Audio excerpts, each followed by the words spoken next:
This is the first in a series of videos regarding Chapter 8 from Engineering Economic Analysis by Donald Noonan. In this chapter we will explore how to choose the best alternative using some different analysis techniques.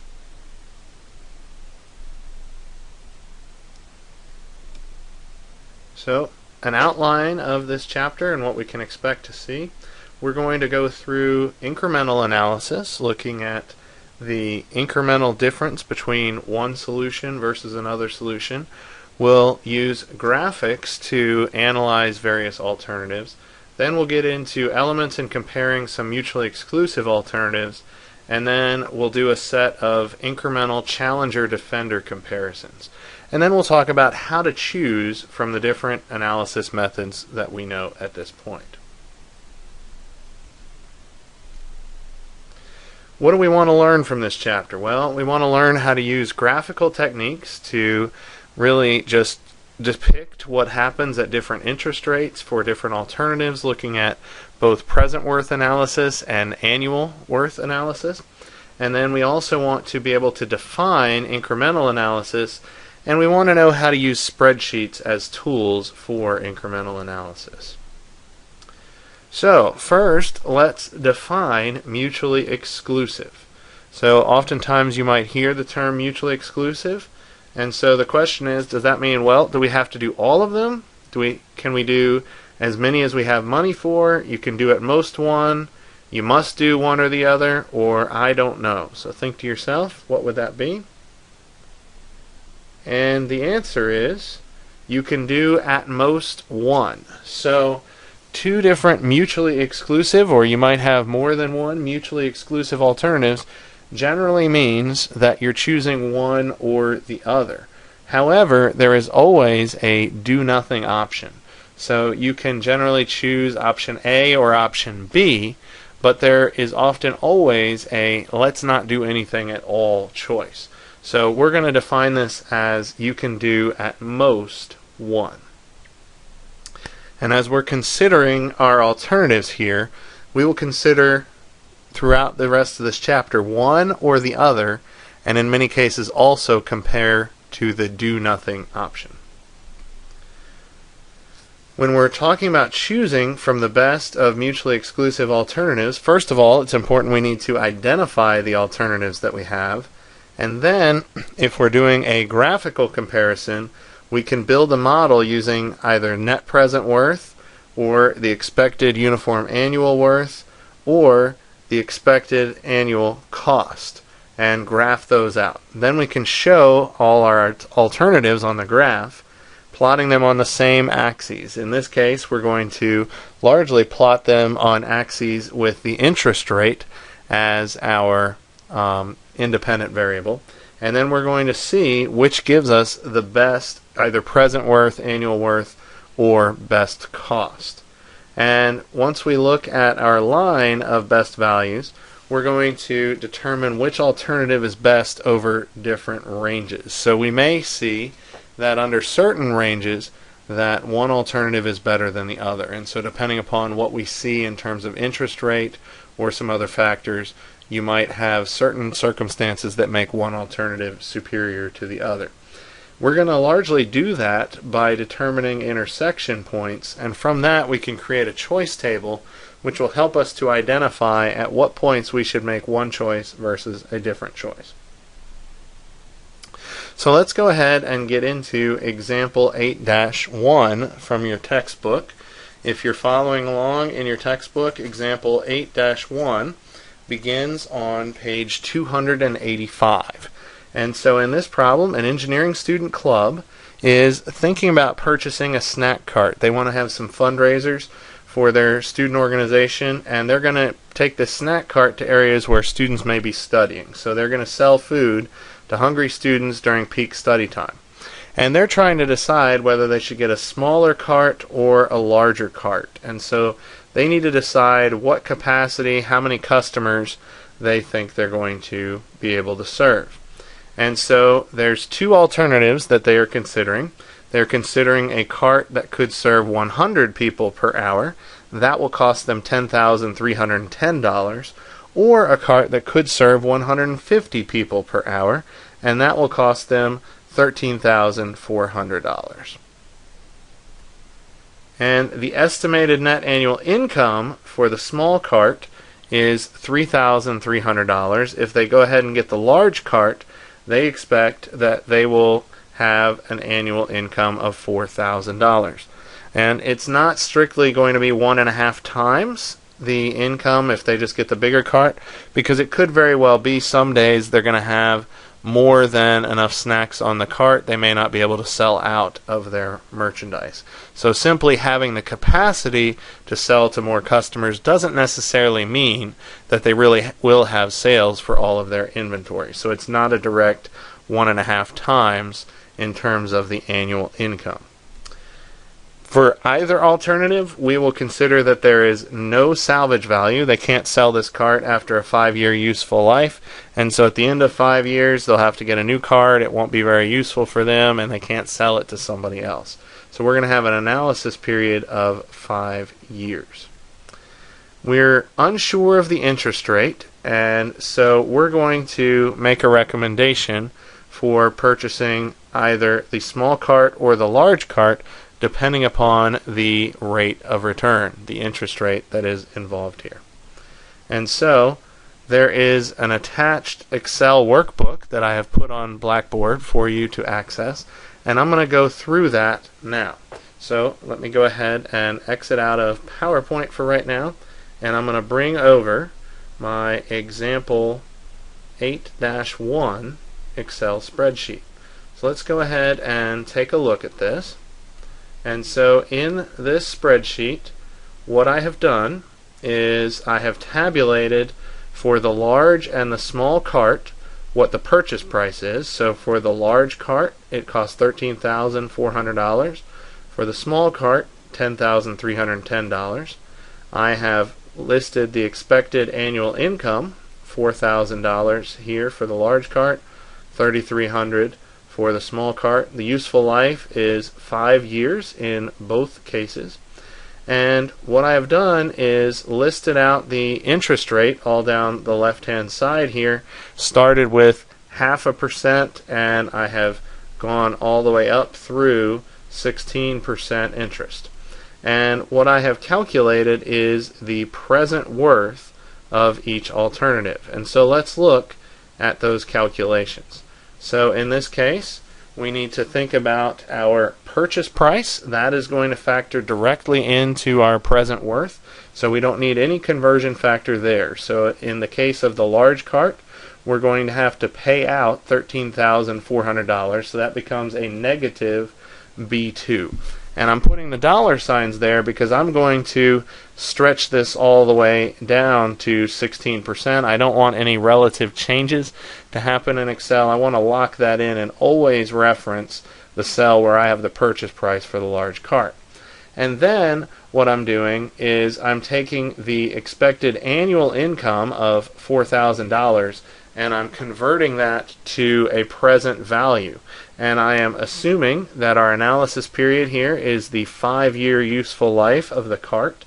And so if you look here at our present value calculation, the interest rate is coming from this red highlighted cell that is over in the left. So that is A7. You'll notice that I'm locking in A because I'm going to actually have stretched that over to the small cart as well. So I'm locking in that the interest rate is in column A, but I'm not locking in the 7 because that's going to scroll all the way on down and adjust based upon the interest rate being my independent variable. So I have interest rate, in this case 0.5%. Then my number of periods is coming from this purple highlighted cell, the useful life of 5 years. And then over here I have that my payment is going to be negative $3. And so in this case, I am accounting for the fact that I have an expected annual income of $4,000. And remember, the present value is trying to figure out an equivalent present balancing cash flow that would balance out these annual. And so that's why we're putting in negative rather than positive B3. And so this is going to be my present worth there, and then we have this selected all the way down, and so you can see that over here we have plotted our graph showcasing the present worth of the large cart using the blue line here.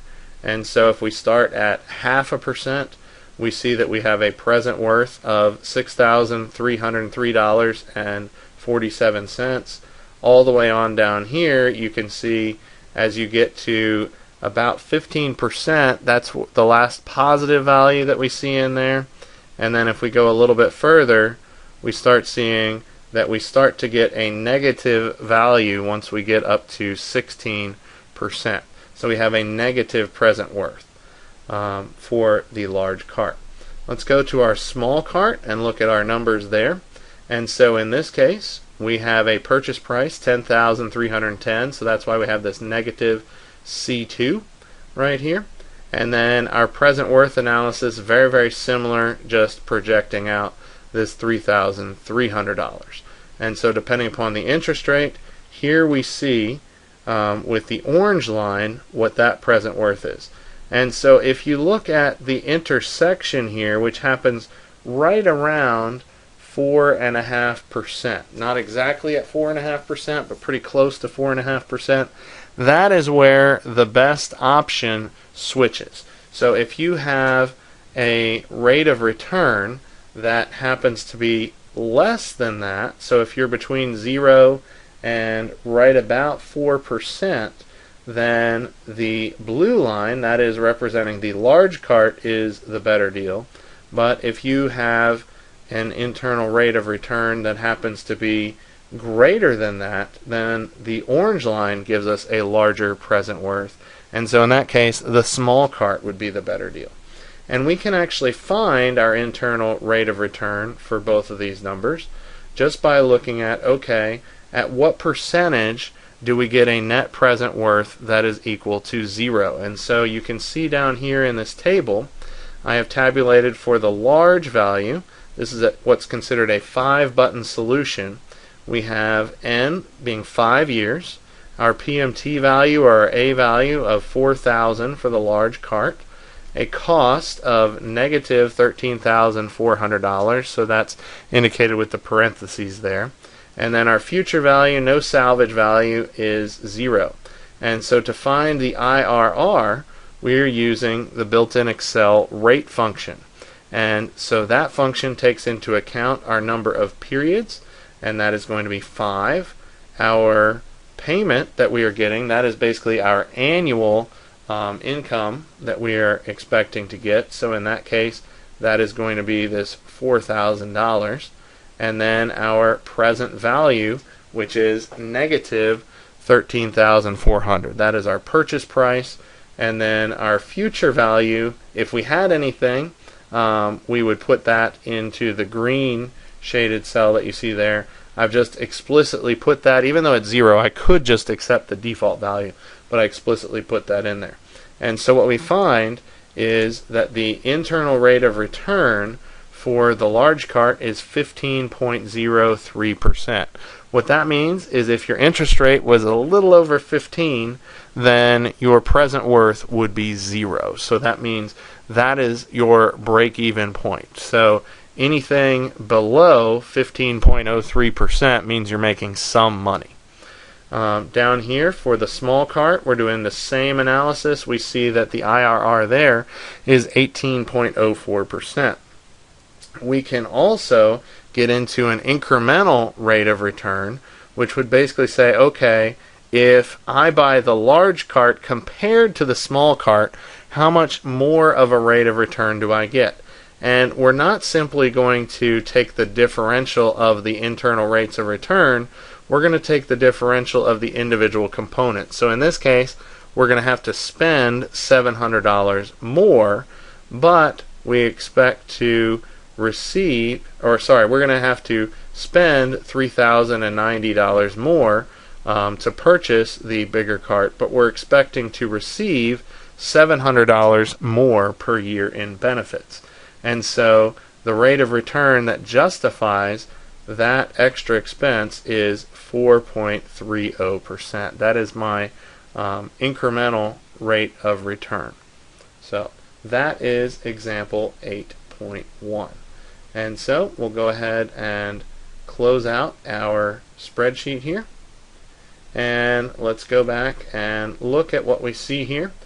If we look at this, what that means when we're talking about finding the incremental rate of return, that is the rate of return based upon the difference between our high capacity cart and our low capacity cart, we can determine that if we have a rate of return between 0 and 4.3%, that is where the two lines intersect. In the case of Excel, that was where our blue and orange lines would intersect. But in the PowerPoint here, where the dashed line and the solid line intersect, that intersection is at 4.3%. And so from there, then what we find is that the higher capacity one is the better choice. If we have between 4.3% and up here where our alternatives start going negative, then we want to get the low capacity cart. And if we get above the point where both of the alternatives have a negative net present worth, what that means is we should do nothing. If we have a higher rate of return than that means we're going to lose money either way. So that means this is just really not a good choice. We shouldn't be purchasing a cart for a fundraiser. So anything above 18%, then our present worth is 0 for do nothing, and that's better than the negative values that we're going to see for either the low capacity or the high capacity cart. Moving on, here is our 5-button analysis. This is exactly what we saw at the bottom of the spreadsheet. This is where we can determine that 4.3%. So graphically, we could see that as the intersection of the two curves. We can determine that numerically just by looking for the incremental difference. So the intersection of high and low intersected at 4.3%. When we do incremental analysis, we're just comparing the difference between the payments that we expect to receive, our benefits, and the difference between the cost of those original carts. So, moving on to example 8-2, this is actually re-examining with a graphical solution example 7-14. And so, to refresh your memory on what happened in example 7-14, we're comparing two different machines. Machine X costs $200, Y costs $700. We expect the uniform annual benefit to be $95 for machine X, $120 for machine Y. And when it comes time to salvage these machines, we expect machine X will salvage for $50 and machine Y will salvage for $150. Machine X, however, has half the useful life of machine Y, lasting only 6 years compared to machine Y's 12 years. So we can prepare a very similar spreadsheet, and so I will bring over the spreadsheet for example 8.2, and let's take a look at that. And so here we can tabulate out our two different alternatives. I have it right here with a present worth analysis. So we have the two different purchase prices, we have the two different expected annual incomes, and I have the useful life and also the salvage value. And so we're going to do a very similar analysis here, looking at the present worth. So this is a little bit more complicated formula, especially when we're talking about the present worth of machine X. Because if you recall, it has a shorter useful life, meaning that at the end of the first period of useful life, at the end of the 6-year period, we have to simultaneously salvage what we can salvage of the machine that is left and purchase another machine.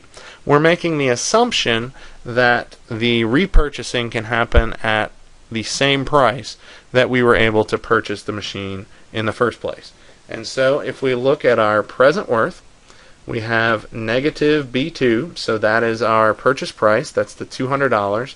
So by purchasing this machine, we're down $200. And then right here, we are getting into the present value of our expected annual income. And so that is looking at cell B3, and we're putting in negative because PV is going to balance that out. So this is adding in the benefit that we see, and we're seeing that over a 12-year period. So even though the useful life is 6, I'm multiplying that by 2 because we're going to compare both of these alternatives over a 12-year period. So that's actually 2 useful lives. Then over here, what we are computing is the present value of the future transaction that happens at year 6. So what's happening here is the simultaneous salvaging of the original machine that we had and the purchase of a new machine. And so in that case, we are looking at a value in the future that's going to be B2 minus B5. So that is the purchase of $200, but we can get a discount of $50 based upon our salvage value of the old machine. And so we of course still have the interest rate 0.5% coming from A7, and our number of periods here is going to be 6 because this happens 6 years out. And then finally, we are going to salvage the second machine that we purchased. So we have another machine X that at the end of the full 12-year period, we are going to salvage that. And so we have our interest rate here. We have 2 times useful life, so going out to 12. At that point, we are not making any regular payments, and our future value is going to be $50. So we're putting in a negative 50 right here. And so if we add up all of those conversions, we see that with a 0.5% interest, we get a present worth of machine X of $805.32. And we can project that all the way on out using the different interest rates, and we can develop a plot there. For Y, it is actually a fair bit simpler. So in Y, what we can see is we have our purchase price. This is the negative $700, indicating the purchase of machine Y. And then we have right here, this is converting to a present value, our expected annual income of $120. And then we also have a future salvage value here, that is our $150. So when we add those up, we get a present worth of $835.56. And we can project that on down at all of the interest rates that we have in this range. And if you notice here, you can see that there is an intersection right here somewhere around 1.5%. It's not exactly 1.5%, but it's pretty close. What we can do to determine exactly where that intersection is we could change the increment between our interest rates and zoom in until we see that, or we can use the goal seek feature. So I'm going to show how you can use goal seek. So I'm going to calculate the difference between our present worth of X and our present worth of Y. And so this is going to simply equal the present worth of X minus the present worth of Y. So right now you see that there's a difference of $30.24 based upon a present worth of $805.32 compared to $835.56. And what we're going to do is use the goal seek feature. And so if we go to our data tab here and we do a what if analysis, you can select goal seek. And so what we want to do is we want to get the difference between the two present worths to equal 0. So we're going to set cell D7 as our objective. We want to get that to a value of 0. So we're going to put that in there. And then GoalSeek gives us the option of what cell to change. And so in this case, I'm going to try to change the cell with the interest rate that is based upon. And so I'm going to say, let's change this, A7.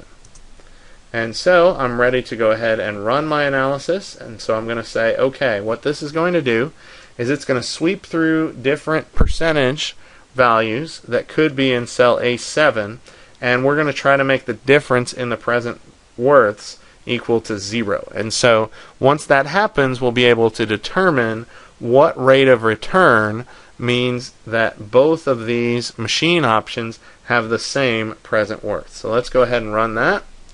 And Excel says it's done, and it determined an interest rate of 1.32%.